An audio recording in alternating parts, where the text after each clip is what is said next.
کائنات کی تاریخ شاہد ہے کہ ایک ایسی عظیم سلطنت آئی تھی جس کی ہیبت سے پہاڑ لرزتے تھے، مگر اس طاقت کے طوفان کے سامنے ایک ننھی سی بستی موت کے سائے میں تھی۔ کیا طاقت کا غرور ان کمزوروں کو مٹا دے گا؟ اے میری قوم، اپنی بستیوں میں داخل ہو جاؤ۔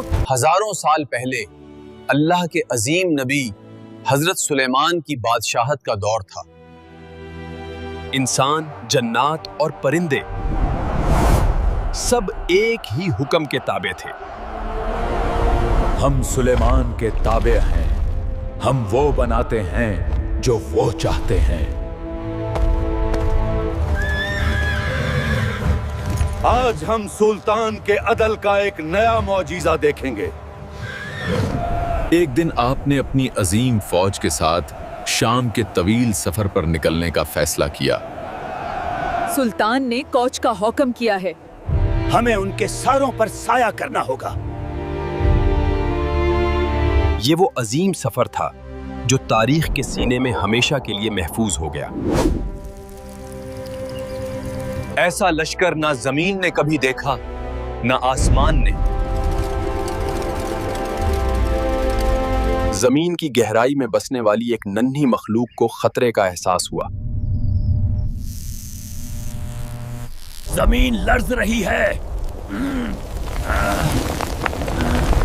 کیا یہ زلزلہ ہے؟ ہم کچلے جائیں گے، ہمیں بچاؤ۔ ملکہ چیونٹی نے افق پر اٹھتا غبار دیکھا۔ نہیں، یہ سلیمان کا لشکر ہے، وہ دیکھو۔ اے چیونٹیو، اپنے گھروں میں داخل ہو جاؤ۔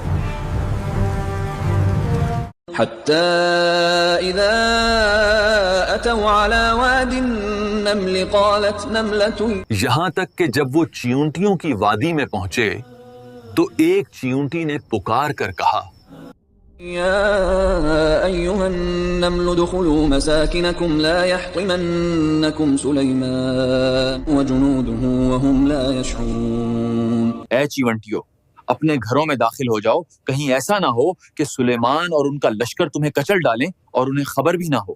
پرندوں کے جھنڈ نے سورج کو چھپا لیا تھا۔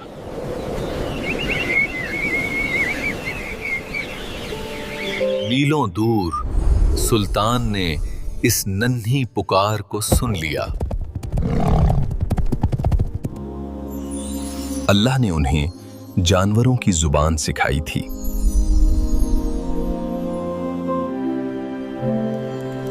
وہ ایک چیونٹی کی عقل مندی پر مسکرا دیے۔ سلطان کا ہاتھ اٹھا اور لشکر تھم گیا۔ میرے آقا، ہم کیوں رک گئے؟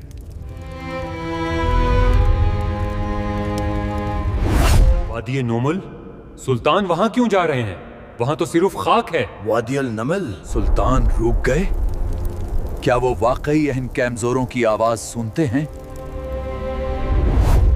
ہمارا لشکر اتنا بڑا ہے کہ زمین پناہ مانگے گی، چیونٹیوں کا کیا کام؟ حتیٰ کہ جب وہ چیونٹیوں کی وادی میں پہنچے، وہ زمین پر اترے، اللہ کے سامنے عاجز بن کر۔ اے ننھی مخلوق، ڈرو نہیں، میں تمہیں نقصان نہیں دوں گا۔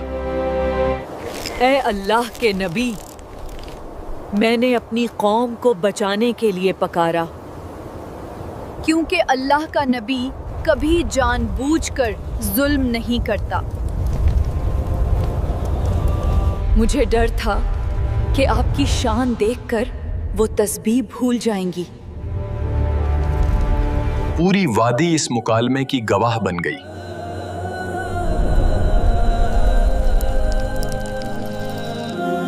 سلطان کی آنکھوں میں عاجزی کے آنسو آ گئے۔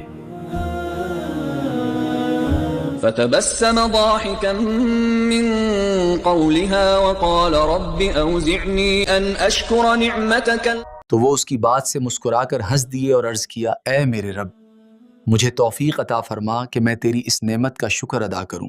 نعمتك التي أنعمت علي وعلى والدي وأن أعمل صالحا ترضاه وأدخلني جو تو نے مجھ پر اور میرے والدین پر کی ہے، اور یہ کہ میں ایسے نیک عمل کروں جو تجھے پسند آ جائیں، وأدخلني برحمتك في عبادك الصالحين اور مجھے اپنی رحمت سے اپنے نیک بندوں میں شامل فرما۔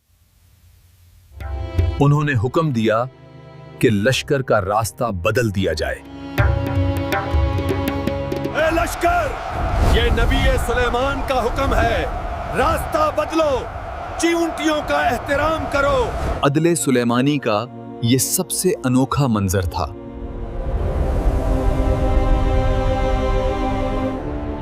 آپ واقعی زمین پر اللہ کے عظیم نمائندے ہیں۔ آسمان سے پرندوں کا سایہ ہٹنے لگا۔ خوف نہ کرو، اللہ کا نبی رحیم ہے۔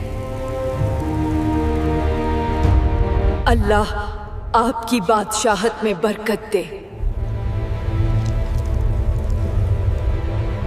کتنا مہرباں ہے وہ رب جس کے نبی اتنے عظیم ہیں۔ سب باہر آ جاؤ، اب ہم محفوظ ہیں۔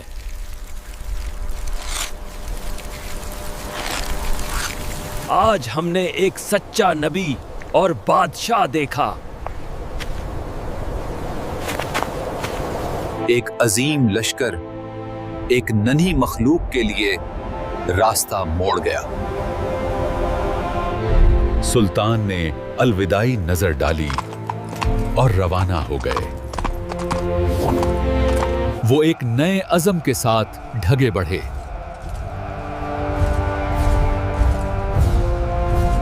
عدل و انصاف نے ایک پوری بستی کو بچا لیا۔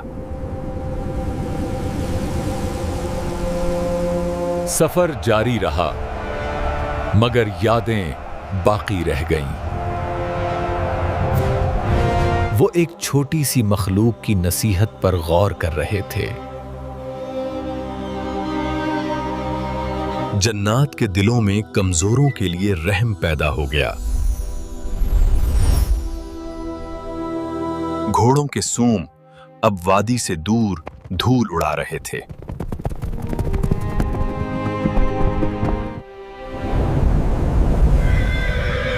غبار بھی اس عظیم معجزے کی گواہی دے رہا تھا۔ یہ رحم کی وہ کہانی ہے جو قرآن نے ہمیں سنائی۔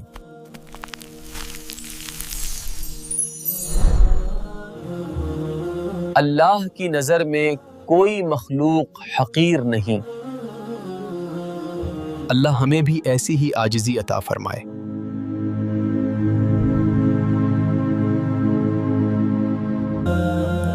تمام تعریفیں اللہ ہی کے لیے ہیں۔